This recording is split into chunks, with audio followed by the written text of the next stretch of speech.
Carol Kemp here. I'm sort of obsessed with books, and from my last video that I made, I decided I was going to talk more about all the different kinds of books that can be made.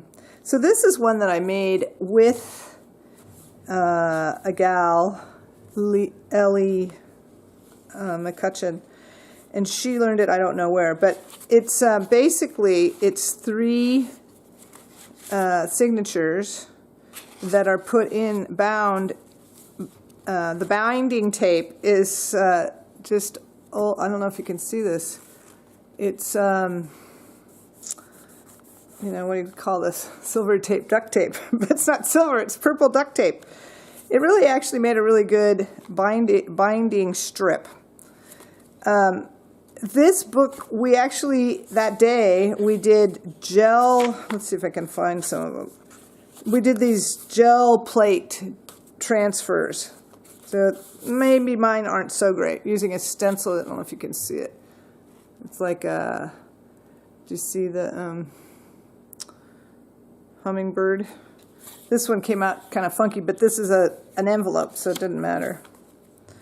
I just used pieces of paper from magazines. This is really nice printmaker's paper, which is lovely to draw on and also to do doodling and so on. I think this was like a bag, but I was using everything. When you're printing like that, you just start grabbing everything you have. So there was a stencil that I had cut once that had, can you tell that those, it's kind of a funky print. They're dolphins. I was trying to see if I could find some other prints. You can see I'm really into doodling. I have writing in here, but I love the doodling. Oh, here, another one. And this is, you know, what is it called? Oh, God, I forget the name of it. What is this paper? I love it, but anyway, it's really stiff, and, oh, I can't think of what it's called. Another print. I think this was like a plastic Barbie insert, or maybe Ken or something from when my daughter, when she was a kid. Anyway, so, oh, this was another one. Kind of cool, huh? And then just paper. But, you know, so you're putting all this stuff in. So you're just using scraps, remnants, and so on. Some good paper, and then some just, oh, there's another print. It came out good. I really loved making this book, and I loved working in it. Oh, and some of my favorite technique is, this is a gel transfer. No, I don't think it was a gel transfer. I think it's this caulk transfer, right? And so it was a photograph, and then I laid it in the caulk. And that's one of my favorite transfer methods. And it has all this, I love to do the doodling, which is really relaxing when you're at nighttime, you know, and you don't have, you're sitting and watching TV or something. Okay, so that's one book. This was a book that I never finished it, but Tisha Moore, I used to have a studio, and Tisha Moore came, we had the art clinic, and she came and taught a class. Now, I was the host, so I didn't really get to work in the, you know, she moved pretty fast. And you can see Tisha Moore imagery. But this is your basic signature, all right? It's just a bunch of papers put together and then stitched together. Just, this is probably the simplest book you could make. So there's just 3 holes, and you just stitch in and out, and then it's finished off at the end. Can you see that? When I was teaching high school art, I had a lot of students that came from other countries. I had a lot of Korean students, and they always did these really wonderful, they took time doing knotting, and we would add beads and so on. Can you see that?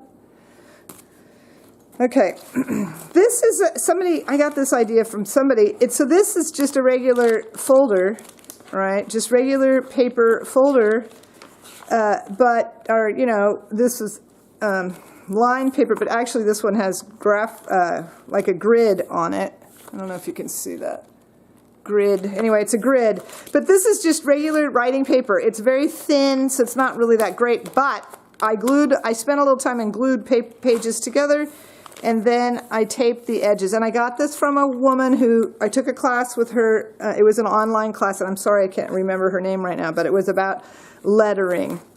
And anyway, you tape the edges. It's actually a great place to play around, you know. So I didn't finish the whole thing. I stopped working in it, but I really enjoyed getting rid of some of my washi tape. If you're anything like me, you've collected a ton.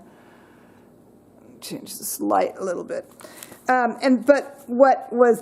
then I had this painting that I had done that was not going anywhere, but I was really just playing around. And so here's the end of the painting. And so I just I bound it over the rings, you know, and glued it all down so you fold it enough so that you have room for when you open it to go over the rings. And it makes it into a pretty cool journal, you know, that you can play around in. It's just a regular funky, you know, something you could buy at, you know, for 50 cents or $1. I put a bunch of stamps on there. I used to have a bunch of stamps I collected. This is kind of stuff I used to do. I don't do it so much because I just haven't been doing that much mixed media.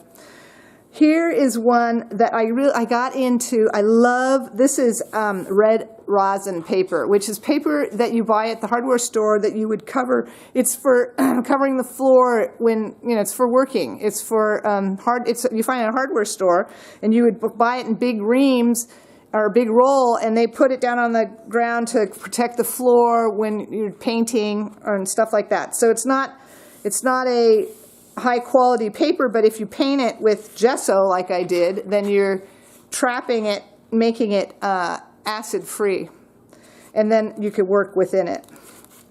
So I haven't finished this journal, which is not uncommon for me, you know. It's a different kind of finish, and I'm always trying to push it. What can I do? How can I work on it? Obviously, this is watercolor, I think. I think these were watercolor crayons. It doesn't have, there's a drawing of my husband, and then, you know, just like a, you know, what do you call, contour drawing. So again, I'm driving. So it actually has a really nice quality for drawing and for using maybe a little bit of a pen that has just a little water. It's water soluble so that you can move it around a little bit. That really lends itself. I think these were pencil or crayons. They're probably pencil, watercolor. Of course, acrylic would be great in this. Okay, so, but anyway, red rosin paper.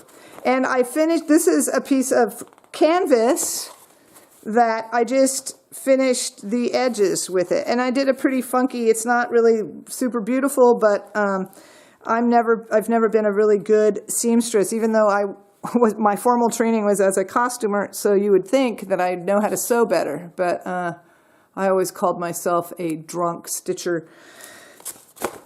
We'll talk about that later. This is the regular old ring bound, you know, simple. This is probably the simplest thing you could do. All you need to do is punch holes in it and with a regular hole punch, and then put, you know, rings in there. Pam, oh my God, what's her last name?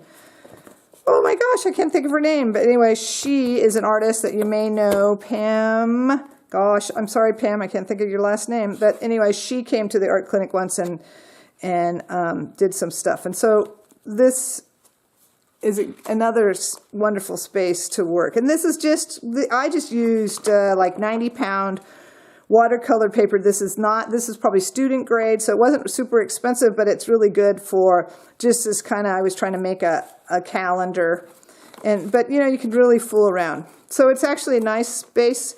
This is better paper. I can tell just by the weight of it. It's probably 140 pound. Anyway, so, oh look, I'm stitching pages together. So sometimes you might have remnants and you don't want to, you just love them. Well, what a great idea to stitch the pages. If you like sewing like I do.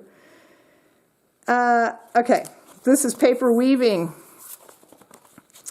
Yeah. Okay.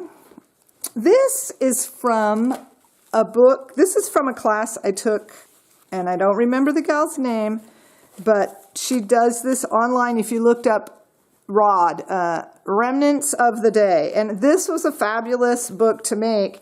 She guided you through, and what you were supposed to do in your book was just use the remnants all the scraps that you have left over. If you do collage and stuff, you probably have a lot of remnants. Now, I admit, I spent 3 weeks putting this together. I mean, not every day, but I was teaching at the time, and so it was Christmas vacation. I probably didn't spend 3 weeks. I remember it was a 3-week break, and I spent a good amount of time in my studio putting this whole thing together. I mean, just doing the collaging of the, I call it collaging of the fabric, but it's all stitched together, right? No glue. I don't believe this had much glue in it. In fact, all these things were stitched down. It was so much fun. And this is totally just, here's a picture of me when I was a kid riding my pony. Oh my gosh. And, this was just so much fun. All this stuff that I would never get. Oh my God, here I was, Mae West, in my, when I was in college for Halloween. Oh my, are you happy to see me? Or is that a pistol in your pocket? I think I was much better at it then to talk like Mae West. Anyway, so you could see, it's just total personal, just really fun. And I loved doing this. And oh gosh, I think I'm intrigued to do it again. The gal who makes these, I cannot remember look up Remnants of the Day. And she's out of LA, but she does all her stuff online. And she traveled. So this was like a travel journal, but I just used it as just all my discards. And just turned it into a cool book, which I love. Okay, well, how much time? Somebody had a machine. They must have, but I remember trying to maybe I was just trying to fix it. But they were too small. Then somebody else I knew had a squares hold punch, paper punch. And so that kind of makes a nice... Oh, I forgot about this book. Okay.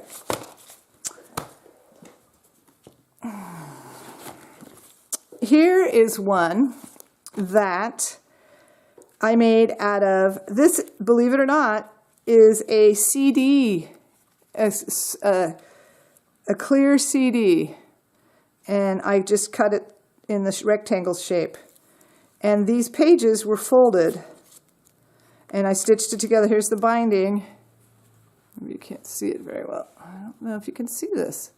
Here's the binding. It's just I don't remember what the name of that binding stitch is. It's not real, it's kind of, loose.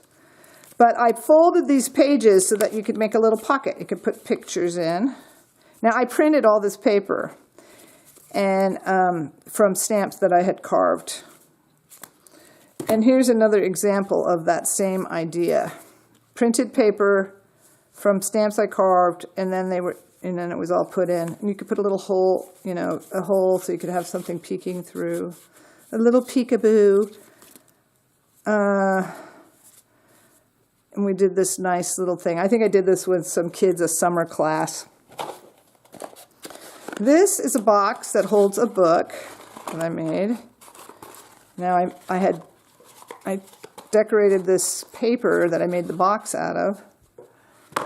And this is a book, and I printed this with a solar plates. Now these are images from my either paintings or drawings, but see how you do it like this, and then you can turn it into a book. Now this is a routine, not the printing part, but making this book is something I do when I'm substituting. One of my ploys to keep the kids in line, get their work done, is that we'll do some art and we end up making these books and they love it.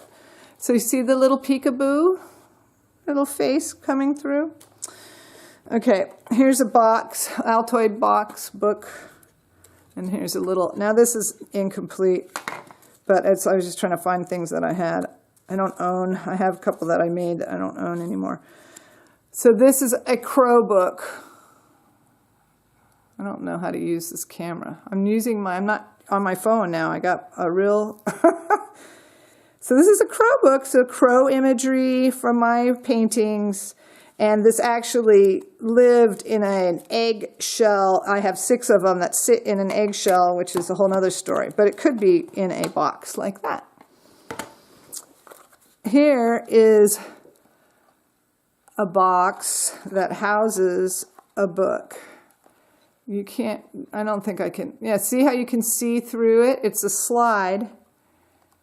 And if you held it up to the light, you would see it's like 3-dimensional, but I don't know if I can show that to you on here. Oh, maybe. It's too dark, I think. Yeah, maybe you can see that. A little bit, anyway.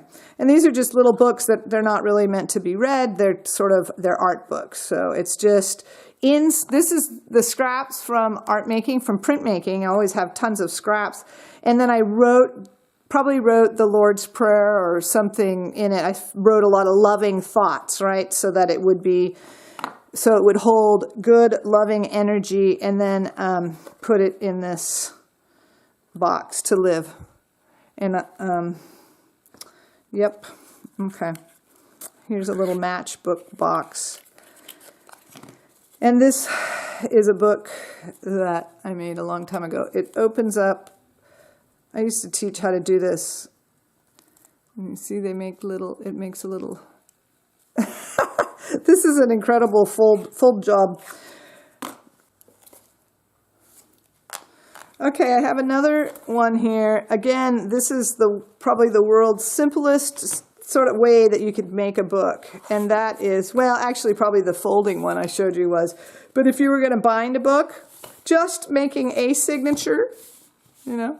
So this is actually 3 strips, a full sheet of watercolor paper, like 22 or 21 by 30, that has been cut into thirds.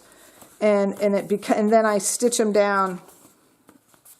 You know, they can be like, this one is open this way, and this page is open longer this way, and then this page actually becomes the cover for it, with the end piece. This was made with 90-pound paper, so it's really, really thin, and from all the folding, I had to tape it to keep it from falling apart. I have used it a lot for examples. I just want to point out this. Let's see if I can come in a little closer. You see all these little creatures in the background right here? These are all created by, I lay the color down, the watercolor down, and then I start looking for images in it. And then I start what I call carving them out. It's you're sort of working backwards. So you see things, and then you start darkening the negative space around, maybe bringing things out. But I always see faces. And then I went ahead and made the little fairy here. Additive. Anyway, that was just fun. I like doing that. Okay, so that's that book. This one, this is kind of fun. Oh, this is not what I was thinking it was, but it is sort of fun, but it's not the finished one. I had one that had a bunch of feathers. I guess I never finished this, but you can see you could turn it into quite an interesting thing if you were so inclined. And it's just one long strip of paper that has been folded differently. And then here's the binding with, it has beads on it. And it's just 2 signatures, one, and then the other side is the second signature, 2. These are just sort of experiments, but it's just fun. Here is another really simple. This is a Japanese stab binding. So it's just 3 holes And you go in and then you come over, in and over. Slab, it's Japanese slab binding. And I guess I used it as a little mailing list, but it could be, it's really not the easiest thing to work in because it's rather stiff. And maybe if I used thinner paper, but this was watercolor paper. But I used to make a lot of these and just collage them and then sell them, you know, they were just blank and then people would do what they would with them. Okay, I have one more thing I want to show you. This is a prototype for an idea I had for making a book. And so here is my prototype, right? And then I wanted to do it with the stick. Now, these I made for a while, but they became sort of, you know, they were just hard to manipulate. But I've made many of them, sold them over the years, but these are ones that I never, and also my hands started getting really sore. I used to do a lot of silversmithing, and this kind of binding through real thick stuff, I started having problems with my wrist, so I kind of laid off from doing these. So these are just some leftover shells of books that never got bound, but they're ready to go. But they were just collages, you know, not my own paintings. So this was the evolution. I used to do more collage like this, and then I started to do my own paintings and use collage with my own paintings. So this one I could probably call my own more because I did this. This is a paper weaving. But still, you know, I'm borrowing other people's images. These are mine. So anyway, that's that.